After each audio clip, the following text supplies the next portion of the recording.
The Golden Boy, Real Guide to Treasures. Ang ating episode ngayon mga katits ay tungkol sa mga simbolo, markers o signs ng Emperor Treasures na napakalalim. Paano nga ba natin malaman ito? Bago natin yan tatalakayin, shout out muna tayo. Alright, shout out tayo kina Intensity, kay Glenn Mario, Tating Nalimansalay, Rod Carduna Obligado. Shout out din kay Freddy Soriano, Silito, Kahadi, Seth Sarmiento, user CE5. Shout out kay Archie Batak, kay Uncle Makasi Vlog, kay Robert Cabunilas. Shout out kay Danny Flores, Tito Asas, Ronnie Lucas, kay Ariel Bertudaso, kay Nicanor Angel, and lastly shout out kila Noizal Green, kay user GG3, Hyacinth Timia, kay John Tox, at kay Saldi, at sa mga hindi nabanggit na mga pangalan. Shout out sa lahat. Tayo na ngayon magpatuloy. Magandang buhay mga ka-TX.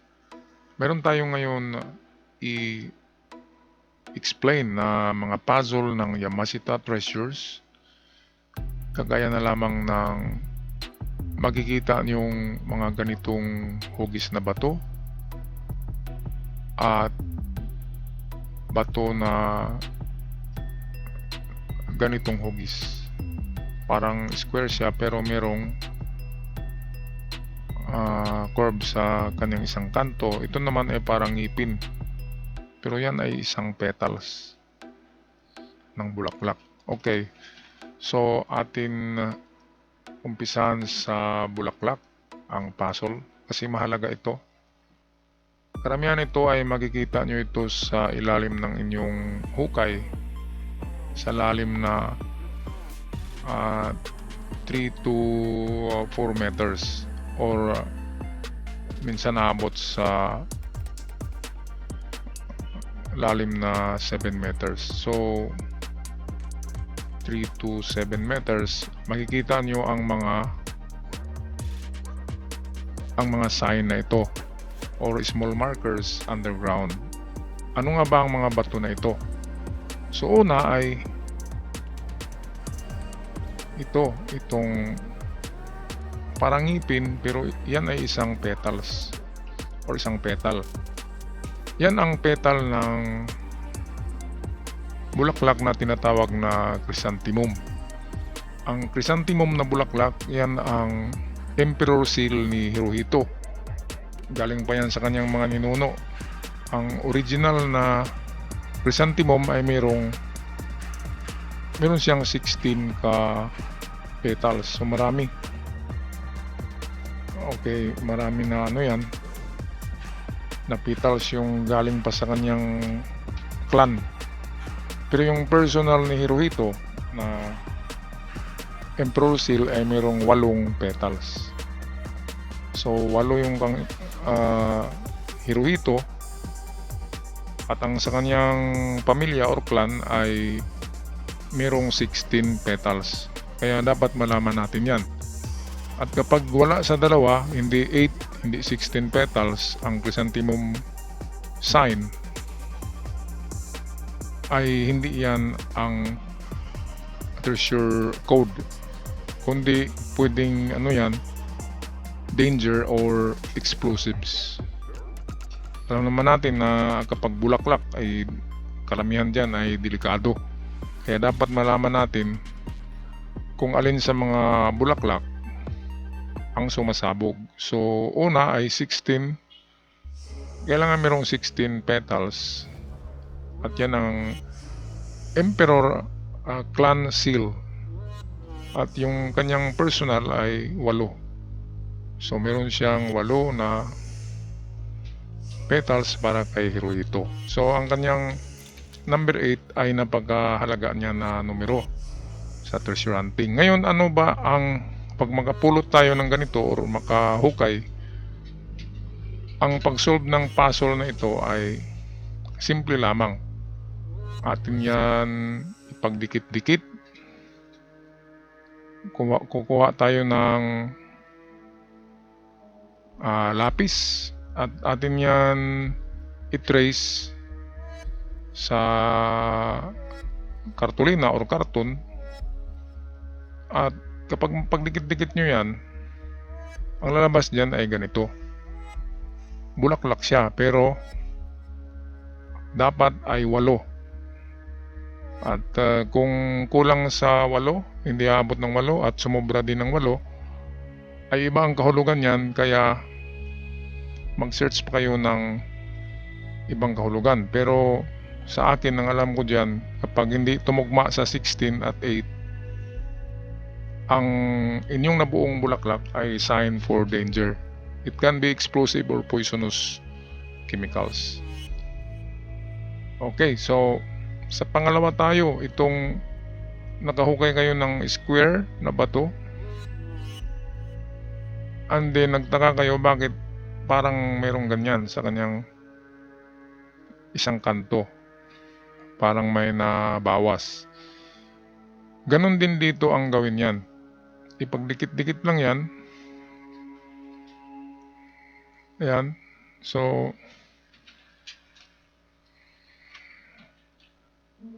halimbawa, ito yan. So dikit nyo. Ayan. Dikit nyo naman dito yung isa pa. At yung kanyang kanto ay ganyan. Dikit nyo naman yung isa. At yung kanyang kanto ay ganyan pa rin. Dikit nyo yung isa pa. So makabuo kayo ng ganyan. Ano ba yan? Yan ay simbolo ng 4 boxes. 1, 2, 3, 4. Pero isa lang yung nakuha mo. Ito lang. Ganun din sa petals. Isa lang yung nakuha mo. Pero kapag i-trace mo yan o idikit-dikit mo, ay makukuha mo ang kahulugan yan. So ano ba ito? 4 boxes, bilog sa gitna. So 4 boxes of treasure under ang butas na ito. So magpatuloy pa kayo sa baba at meron kayong makitang 4 boxes of treasure sa baba ng puzzle na ito. Kaya kung nakakita kayo ng kanyang bato, ano yan, malapad, isang dangkal ang laki niyan, at sa kanyang corner ay nagaganito yan. Yan.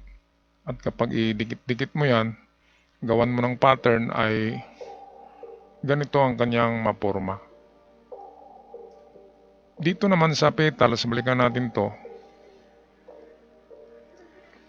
Para sa akin ay kung makita nyo ito at wala kayong makuha sa 7 meters deep, huwag na kayong magpatuloy dahil ito yung Emperor Treasure, at alam nyo na kapag Emperor Treasure malalim at mayroong mga booby traps. Kaya malaki ang puhunan nyo dyan. Kapag Emperor Treasures, milyon-milyon ang puhunan bago yan ma-retrieve. Ang problema ay kung mayroong masawi sa mga naghukay, kasi poisonous nga at maraming booby traps ang Emperor Treasures.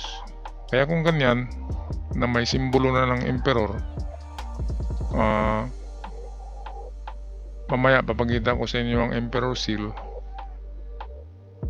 Kapag gano'n na merong ganyan, ay magdalawang isip na kayo. Para sa akin, huwag nyo nang isugal ang buhay nyo dahil sa kayamanan. Temporary lang ang buhay natin sa mundong ito. Hindi tayo aabot ng 100 taon, hindi rin tayo aabot ng 200 taon. So aanhin natin ang maraming kayamanan. Maghanap lang tayo ng eksakto lamang para sa atin. Okay, patuloy tayo. Okay mga katiyats, ito yung sinasabi ko na chrysanthemum. Ito'y Emperor's Clan or Emperor's Family seal. So kung merong ganito, merong ibinaon dyan na malaking kayamanan ng emperor ng kanyang pamilya. Pero para sa akin ay huwag nyo ng malaking X ito, huwag nyo nang hukayin yan, kasi pag magkamali tayo ng bilang ng mga petals na yan, ay meron talagang mga poisonous chemicals dyan at booby traps na mga sumasabog. Marami nang nasabugan ng ganitong flower. Yung flower symbol, yan ay malupit yan na symbol kasi Emperor Treasures nga. Kaya mayroong mga patibong at hindi lang yan, napakalalim at imposibleng mahukay natin yan kapag meron lang tayong 4 o 6 na tao na naghukay. Kasi ang naghukay ng Emperor's site or Emperor's Treasure Vault ay isang batalyon. Yun ang Engineering Brigade. Kaya hindi natin mahukay yan. Yan ang totoo. Gagastos pa kayo dyan ng nasa 1 million mahigit.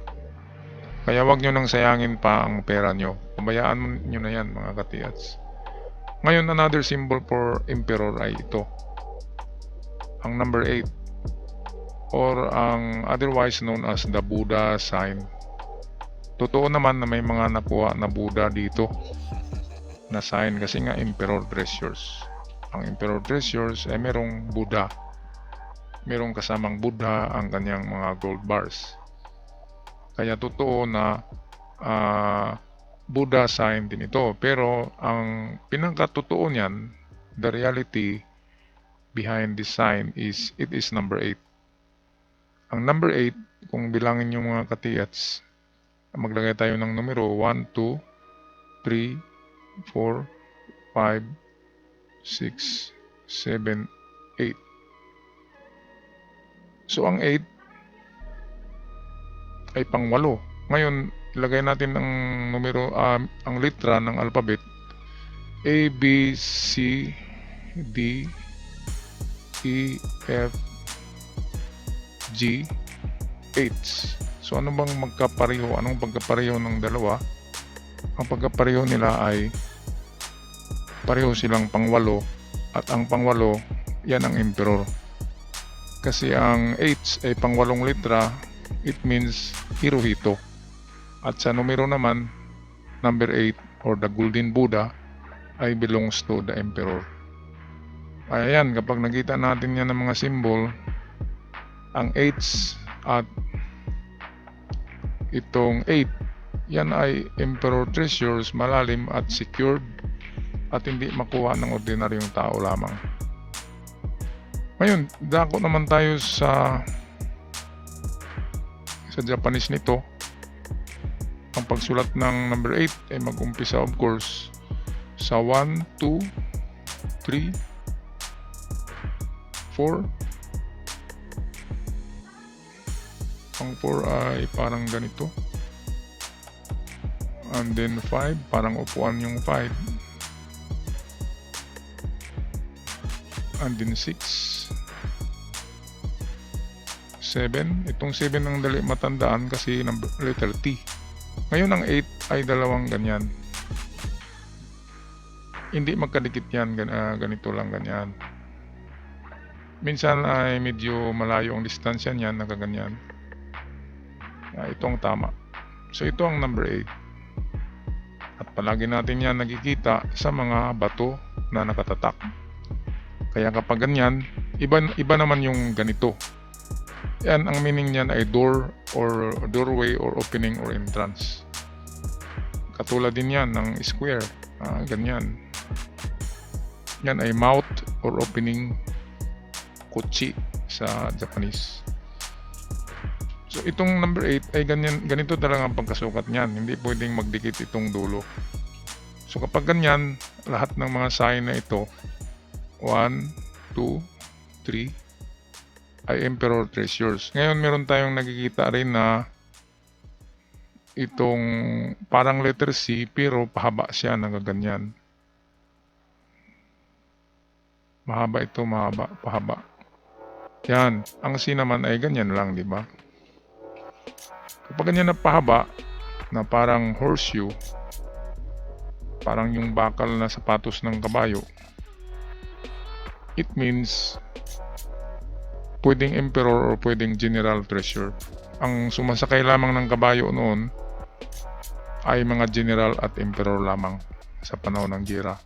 Kaya itong 4, palatandaan yan ng mga malalim na pagkabaon na treasures kasi belong to the Emperor or General. At alam nyo naman na General ang inuutosan ng Emperor para magbaon. Kaya in reality, all in all, ang mga sign na ito ay belongs to the Emperor Hirohito. Okay, so yan ang aking paliwanag ngayon mga katiets, sa mga malalim na pagkabaon na treasures, ito lagi ang tandaan nyo. Ang number 8, letter H, mahaba na C, at itong dalawang guhit na Hachi or number 8. Kapag merong ganyan, tawag na lang kayo ng mayayaman na mahilig mag-treasure hunt at sila na lang mag-operate niyan, kasi masasayang lang ang inyong oras at wala rin kayong panggasto. Kapag hindi tayo milyonaryo, hindi talaga natin ito makuha. At kahit milyonaryo ay hindi susugal dyan, kasi ano pa rin yan, 50-50 chance pa rin na makuha yung mga kayamanan ng emperor. Okay, so hanggang dito lang ako mga katiyat. Sana ay meron akong naibahagi sa inyo na importanteng pag-analyze or pagtingin ng mga markers sa kabundukan. Paalam na at ingat kayong lahat.